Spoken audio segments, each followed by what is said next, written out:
بسم اللہ الرحمن الرحیم۔ السلام علیکم۔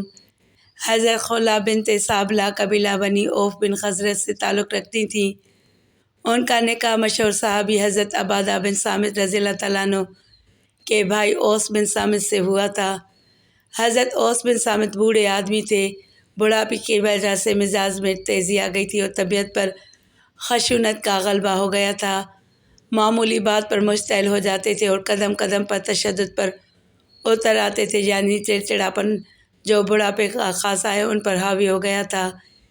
ایک دفعہ کسی بات پر بیوی سے ناراض ہوئے اور غصے سے مغلوب ہو کر زبان سے یہ لفظ نکال دیا کہ یعنی تم مجھ پر میری ماں کی طرح حرام ہو۔ دور جاہلیت میں یہ رسم چلی آ رہی تھی کہ جو شخص بیوی سے خفا ہو کر یا کسی اور وجہ سے ایک مرتبہ بیوی سے اظہار کر لیتا، یعنی اسے اپنے لیے ماں کی طرح حرام قرار دے لیتا، وہ ہمیشہ کے لیے اس پر حرام ہو جاتی تھی اور ازدواجی تعلقات منقطع ہو جاتے تھے۔ اب نہ وہ اس کی بیوی رہتی تھی اور نہ وہ اس کا شوہر۔ بڑھاپے اور کمزوری کا غصہ بھی بوڑھا اور کمزور ہوتا ہے ذرا سی دیر میں اتر گیا۔ طبیعت میں سکون ہوا اور خفگی کے آثار دور ہوئے تو بے حد نادم اور انتہائی پریشان ہوئے۔ بیوی سے ہم کلام ہونا چاہا تو جواب ملا، اگرچہ آپ نے مجھے طلاق نہیں دیے، تاہم جب تک اللہ اور اس کا رسول کوئی حکم صادر نہ فرمائیں گے میرے اور آپ کے باہمی تعلقات حرام ہی ٹھہریں گے اور میں آپ سے کوئی راہ و رسم نہیں رکھوں گی۔ اب معاملے کو سلجھانے کی صرف یہی ایک صورت باقی ہے کہ آپ صلی اللہ علیہ وآلہ وسلم کی خدمت میں حاضر ہوں اور جو الفاظ زبان سے نکال چکے ہیں ان کے بارے میں رسول اللہ صلی اللہ علیہ وآلہ وسلم سے فیصلے کی استدعا کریں۔ انہوں نے بیوی سے کہا، مجھے اس سلسلے میں رسول اللہ صلی اللہ علیہ وآلہ وسلم کے پاس جاتے اور آپ کی خدمت میں کچھ عرض کرتے ہوئے شرم آتی ہے۔ میں حضور کے سامنے کس طرح جاؤں اور کیا کہوں؟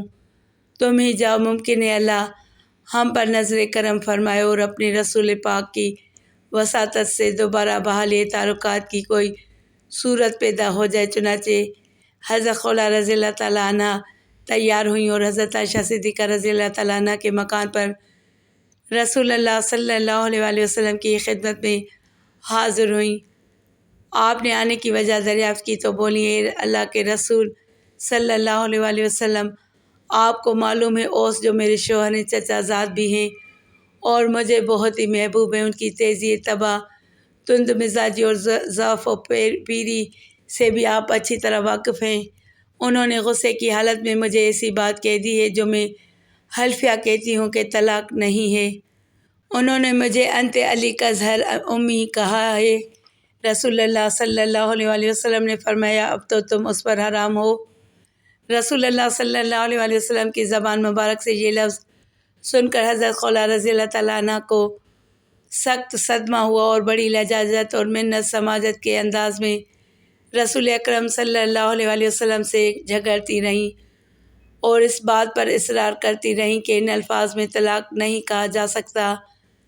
جب دیکھا کہ رسول اللہ صلی اللہ علیہ وآلہ وسلم ان کے ہم نوا اور موید نہیں ہیں تو نہایت مایوس ہوئیں اور وہیں بیٹھے بیٹھے ہاتھ اٹھا کر اللہ سے ان الفاظ میں دعا مانگی، اے اللہ، میں تیری بارگاہ میں حاضر ہو کر تجھ سے اپنی سب سے بڑی تکلیف اور اپنے شوہر اوس کی جدائی کے رنج و احساس کی شکایت کرتی ہوں۔ اے اللہ، جو چیز ہمارے لیے تیری رحمت کا باعث ہو اسے اپنے نبی صلی اللہ علیہ وآلہ وسلم کی زبان مبارک سے ظاہر فرما دے۔ میں ایک بے بس اور ناتواں عورت ہوں اور تیرے ہی فضل و کرم کی طلبگار ہوں۔ حضرت عائشہ رضی اللہ تعالیٰ عنہ کا کہنا ہے کہ خولہ کی رسول اللہ صلی اللہ علیہ وآلہ وسلم کے ساتھ گفتگو اور اللہ سے دعا اور اللہ کا یہ منظر اس قدر دردناک تھا کہ میری اور میرے گھر کے تمام افراد کی ہمدردیاں خولہ کی طرف منتقل ہو گئیں اور اس کی تکلیف سے متاثر ہو کر بے اختیار ہماری آنکھوں میں آنسو جاری ہو گئے۔ اس کیفیت پر ابھی زیادہ دیر نہ گزری تھی کہ رسول اللہ صلی اللہ علیہ وآلہ وسلم پر وحی کی کیفیت طاری ہو گئی جو نزول وحی کے وقت ہوا کرتی تھی۔ حضرت عائشہ رضی اللہ تعالیٰ عنہ نے مسرت کے لہجے میں خولہ سے کہا، خولہ، اللہ کی طرف سے ابھی تمہارے متعلق فیصلہ ہو جائے گا۔ حضرت خولہ رضی اللہ تعالیٰ عنہ کے لیے یہ وقت پہلے سے بھی زیادہ نازک تھا وہ یاس و امید کی کشمکش میں مبتلا تھی۔ خطرہ تھا کہ اوس کے یہ الفاظ طلاق کے حکم میں آ جائیں اور تفریق و جدائی کا حکم صادر ہو جائے۔ خولہ رضی اللہ تعالیٰ عنہ سخت بے تابی کے عالم میں بیٹھی تھی کہ رسول اکرم صلی اللہ علیہ وآلہ وسلم کی طرف نگاہ اٹھائی آپ کے لبوں پر تبسم کھیل رہا تھا۔ یہ دیکھ کر خولہ کی امید بندھی اور جذبات مسرت سے کھڑی ہو گئیں۔ رسول اللہ صلی اللہ علیہ وآلہ وسلم نے فرمایا، خولہ، اللہ نے تمہارا فیصلہ کر دیا ہے۔ پھر آپ نے آخر تک یہ آیت پڑھی جو ابھی بذریعہ وحی آپ صلی اللہ علیہ وآلہ وسلم پر اللہ کی طرف سے نازل ہوئی تھی۔ ترجمہ: اس کا مطلب یہ ہے کہ اللہ نے اس عورت کی بات سن لی جو آپ کے ساتھ اپنے شوہر کے بارے میں جھگڑ رہی تھی۔ چونکہ خولہ رضی اللہ تعالیٰ عنہ نے اپنے شوہر اوس رضی اللہ تعالیٰ عنہ کے مسئلے پر رسول اللہ صلی اللہ علیہ وآلہ وسلم سے جھگڑا کیا تھا اور شوہر کے الفاظ کو طلاق سے تعبیر کرنے سے متعلق رسول اللہ صلی اللہ علیہ وآلہ وسلم سے اظہار اختلاف کیا تھا، اس لیے اس سورہ کا نام بھی مجادلہ اور اس کا آغاز انہی الفاظ سے ہوا۔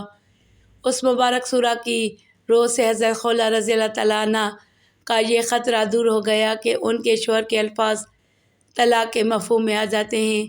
اللہ نے رسول اللہ صلی اللہ علیہ وآلہ وسلم سے ان کا مجادلہ اور جھگڑا سن کر جو حکم نازل فرمایا اس میں ان الفاظ کو حکم طلاق میں نہیں مانا گیا تھا، اور چونکہ الفاظ اس لب و لہجہ سے ہٹے ہوئے تھے جس سے ایک شوہر بالعموم بیوی کو خطاب کرتا ہے، اس لیے شوہر پر کچھ کفارہ و جرمانہ عائد کیا گیا۔ چنانچہ رسول اللہ صلی اللہ علیہ وآلہ وسلم نے حضرت خولہ سے کہا، خولہ جاؤ اپنے شوہر سے کہو کہ ایک لونڈی یا غلام آزاد کریں۔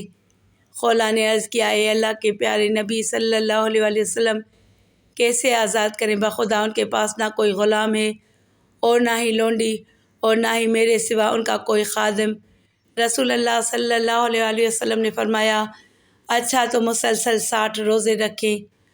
خولہ نے عرض کیا، واللہ وہ اس کی طاقت نہیں رکھتے، وہ بہت ہی کمزور آدمی ہیں، دن میں تھوڑی تھوڑی مقدار میں کئی بار کھاتے ہیں، نہ ہی بھوک برداشت کر سکتے نہ پیاس، ضعف جسم کے ساتھ ان کی بینائی بھی جواب دے رہی ہے۔ رسول خدا صلی اللہ علیہ وآلہ وسلم نے فرمایا، پھر 60 مساکین کو کھانا کھلائیں۔ خولہ رضی اللہ تعالیٰ عنہ نے عرض کیا، حضور وہ غریب و نادار آدمی ہیں، ان سے تو یہ بھی ممکن نہیں ہے۔ رسول اللہ صلی اللہ علیہ وآلہ وسلم نے فرمایا، اچھا ان سے کہو کہ اعمال منظر بن کیس کو بنائیں اور ان سے بارش شتر کھجوریں لے کر 60 مسکینوں پر صدقہ کر دیں۔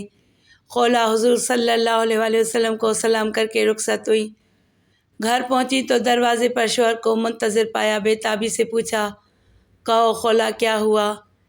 جواب دیا، آپ خوش نصیب ہیں، رسول اللہ صلی اللہ علیہ وآلہ وسلم کا ارشاد ہے کہ ام المنظر بن کیس کو ساتھ لیتے آؤ اور ان سے بارش شتر کھجوریں لے کر 60 مساکین پر صدقہ کرو۔ چنانچہ ایسا ہی ہوا اور حضرت اوس رضی اللہ تعالیٰ عنہ نے اپنی اس قسم یا زہر کا کفارہ ادا کیا۔